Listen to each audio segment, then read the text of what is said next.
السلام علیکم ناظرین۔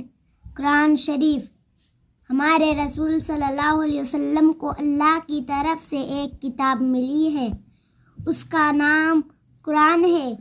اس کے پڑھنے میں بڑی برکت ہے، ایک ایک حرف پر 10 نیکیاں ملتی ہے۔ اس میں سب اللہ کی باتیں لکھی ہیں۔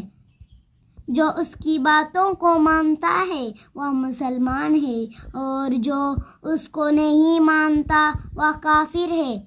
قرآن شریف میں لکھا ہے کہ آسمان، زمین، ہوا، پانی، سورج، چاند، ستارے، آدمی، جاندار، بے جان، سب چیزوں کو اللہ ہی نے پیدا کیا۔ وہی روزی دیتا ہے، سب اس کے محتاج ہیں، وہ کسی کا محتاج نہیں۔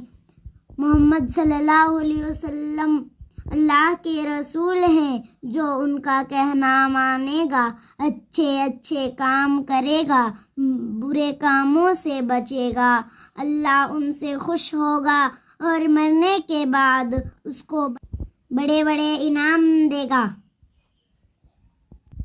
قرآن شریف میں لکھا ہے کہ نماز پڑھنا فرض ہے۔ مرنے کے بعد سب ایک دن زندہ کیے جائیں گے اور اپنے کام کا اللہ کو حساب دیں گے۔ یہی اسلام کی باتیں ہیں۔